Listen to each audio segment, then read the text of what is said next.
The first time I ever set foot inside an abandoned mall, I told myself it was just another building, just another skeleton of consumerism left to rot. Nothing more than concrete walls, empty shops, and broken glass echoing with my footsteps. But from the very first moment, the rusted service door clanged shut behind me.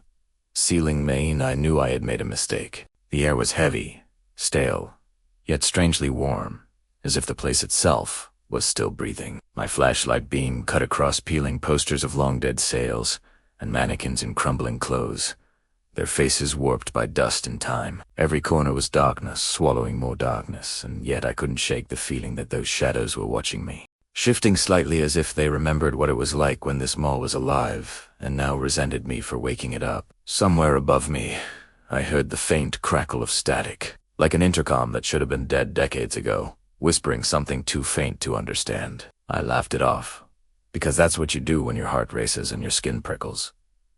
But laughter didn't help when I walked past the food court and saw chairs neatly stacked as if waiting for tomorrow's rush, although no human had touched them in 20 years. Someone or something was keeping order here, and my flashlight started to flicker as if it didn't want me to see what was coming next. I pushed deeper into the mall, past storefronts where mannequins stood like pale corpses frozen mid-sentence, their heads all turned slightly toward the walkway. At first I thought it was just a chance, but as I passed the second and third store, I realized every mannequin was angled just enough to stare at me, no matter where I moved. Their glass eyes reflected my light like insects. I stopped in front of one, its hand lifted slightly, almost reaching out, and whispered, "Don't move." My breath clouded in front of me even though the air felt heavy and hot.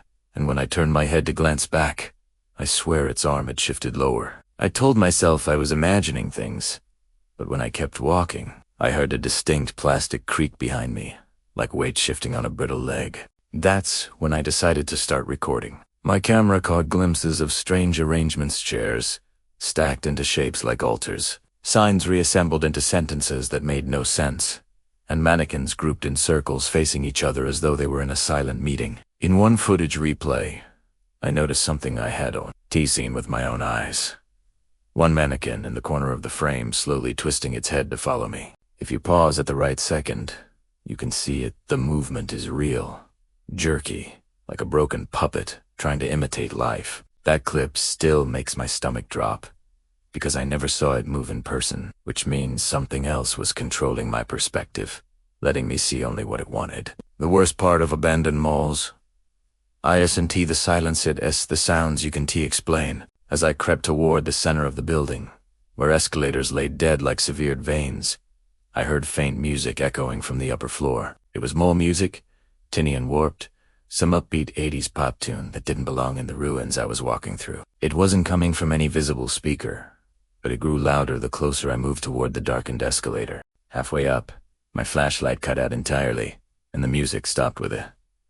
I froze, swallowed in total darkness. That's when I heard breathing. Not mine. Heavy, wet, uneven breaths, just a few feet away. My hand shook violently as I smacked the flashlight, and when the beam flared back on, the space ahead was empty except for a wet trail, as though something had crawled on all fours and dragged itself into the shadows.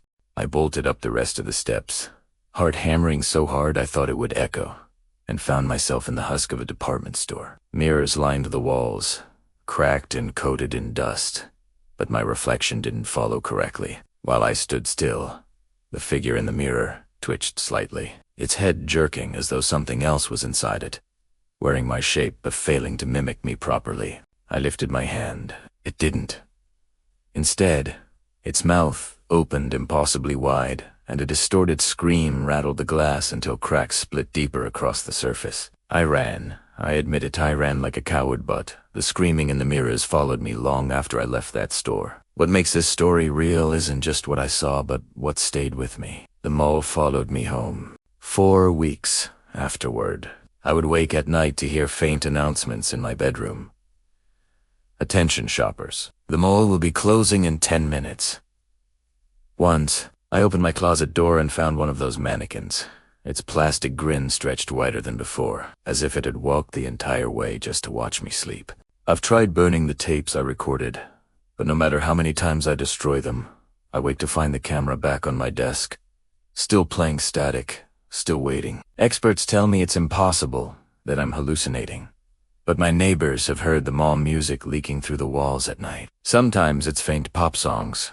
Sometimes it's distorted whispers that say my name. I don't dream anymore, I just wander long, empty corridors, endlessly walking past shops with no exits, mannequins blocking my path, breathing things lurking just beyond the light. The creepiest things caught inside abandoned malls aren't just inside them anymore. Once you enter, they don't let you go. They live in the corners of your eyes, in the mirrors of your home, and eventually, in your skin. You start to hear the faint breathing right behind you as you watch this video. And if you listen closely, you'll hear it too. So if you're watching this and you still feel curious about what hides inside those empty cathedrals of consumerism, I'll warn you one last time. Stay away from abandoned malls. You may think you're braver than the rest, that you'll just explore, film, laugh at the mannequins, and leave unscathed.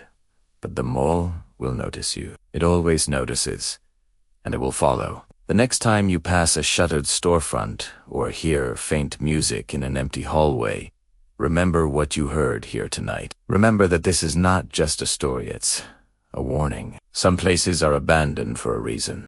And if you still crave more, if you still dare to wander further into the darkness, then click and follow me into the next nightmare. But they warned the next story makes this one look like a harmless walk in the mall.